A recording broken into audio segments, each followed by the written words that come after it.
अस्सलाम वालेकुम दोस्तों, उम्मीद करता हूँ आप सब खैरियत से होंगे। दोस्तों, आज की इस वीडियो में मैं फिर से सऊदी अरबिया की कुछ बड़ी और ज़रूरी खबरें आप लोग के साथ शेयर करने वाला हूं। तो आपसे गुजारिश है, आपसे रिक्वेस्ट है कि वीडियो को पूरा देखें ताकि पूरी जानकारी आप लोग को मिले। तो चलिए वीडियो में आगे बढ़ते हैं, लेकिन वीडियो में आगे बढ़ने से पहले आपसे रिक्वेस्ट है, वीडियो को अभी से लाइक कर दीजिए।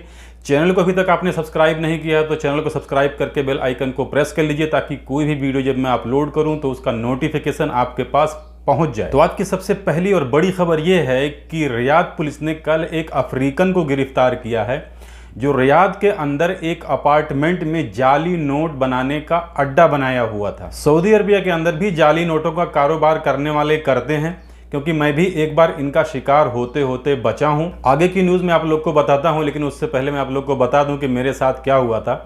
जैसा कि मैं रेस्टोरेंट में काम करता हूं और कैश काउंटर पे था, तो मगरिब के बाद में एक सऊदी था, वो आया मेरे पास और बोलने लगा कि मुझे 500 का चेंज चाहिए। तो मेरे पास था, मैं बोला दे देता हूं। तो मैं उससे 500 का नोट लिया और उसको 500 का चेंज मैं दे दिया। लेकिन हाथ में जब वो पेपर मेरे हाथ में आया 500 का नोट, तो मुझे कुछ अजीब सा लगा। फिर भी मैंने उसे अपने जो है काउंटर में डाल दिया। उसके बाद जब वो आदमी जाने लगा, फिर मुझे थोड़ा सा शक होने पे मैंने फिर से उस नोट को बाहर निकाला और ध्यान से देखा तो वो पूरी तरीके से जाली नोट था। उसके बाद फिर मैंने उसे बुलाया, लेकिन वो सुन नहीं रहा था, जानबूझकर नहीं सुन रहा था। फिर मैं काउंटर से बाहर जाके उसके पास तेजी से चल करके उसको पकड़ा। मैं बोला मेरा पैसा भाई वापस दे। वो पूछ रहा है क्या हुआ? मैंने बोला कुछ नहीं हुआ, तू मेरा पैसा वापस दे। फिर मैंने उससे पैसा लिया और उसको फिर उसका 500 का नोट वापस दिया। उसके बाद वहाँ पर उसने कुछ भी नहीं बोला, एक ज़बान भी नहीं बोला और वो चुपचाप चला गया। उसके 2-3 दिन बाद ही मेरे एरिया के, मेरे इलाके में कोई एक जो है सैलून था, वहाँ पर किसी से मोबाइल से लेन देन के चक्कर में वो आदमी फिर दोबारा पकड़ा गया। तो आप भी थोड़ा सचेत रहिए, थोड़ा बच के रहिए। ये बात आज की नहीं है, 1.5-2 साल पुरानी है, लेकिन ऐसा आपके साथ भी हो सकता है। इसके अलावा दूसरी न्यूज़ ये है कि सऊदी अरबिया के अंदर एक शख्स को 3 औरतों के साथ लूट मार करने का, उनका नकदी, उनका जेवर जो है छीनने और उनके साथ जो है ज्यादती करने के जुर्म में मौत की सज़ा सुनाई है यहाँ की हुकूमत ने।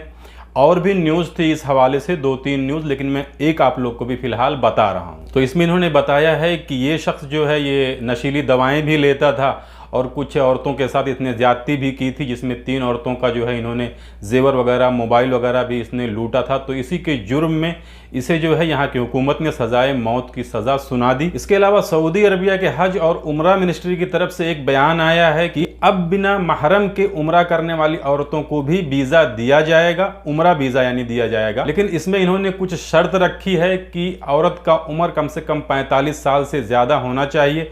उससे अगर कम रहेगा तो ये सुविधा उनके लिए नहीं है। और दूसरी चीज़ कि इनको ग्रुप में आना पड़ेगा, यानी तनहा नहीं आ सकती हैं। और जैसे कि अभी कोई विजिट वीज़े पे आता है या उम्रा वीज़े पे आता है तो उसके लिए हेल्थ इंश्योरेंस करवाना भी बहुत ज़रूरी है, तभी उनका उम्रा वीज़ा या विजिट वीज़ा जो है जारी किया जाएगा, नहीं तो नहीं किया जाएगा। इसके अलावा अरब न्यूज़ के मुताबिक सऊदी हुकूमत इस साल यानी 2022 का जो रमज़ान आने वाला है अभी 2-3 दिन के अंदर, तो इस साल 34 देशों में इफ्तार प्रोग्राम लॉन्च करने जा रही है। पिछले साल भी इन्होंने किया था, लेकिन कोविड की वजह से सिर्फ 16 देशों में किया था, लेकिन इस साल इसकी तादाद बढ़ा करके 34 कर दी गई है। तो अब 34 देशों में तकरीबन 12 लाख लोगों को इफ्तार का जो है मील प्रोवाइड किया जाएगा। और ये पूरा रमज़ान रहता है, एक दिन के लिए नहीं रहता, यानी पूरा महीना जो है इफ्तारी कराई जाएगी तकरीबन 12 लाख लोगों को। इसके अलावा अगली न्यूज़ ये है कि मस्जिद नबवी के सहन को थोड़ा सा वसी किया जा रहा है, यानी उसको और बढ़ाया जा रहा है, जहां पर तकरीबन 20,000 नमाजी और वहां पर नमाज पढ़ सकते हैं, ज़ियारत कर सकते हैं। इसके अलावा एक न्यूज़ ये है कि अब सऊदी हुकूमत के अंदर जो मकान का किराया होता है या दुकान का या मकान का किसी भी चीज़ का, वो अब बढ़ने वाला है।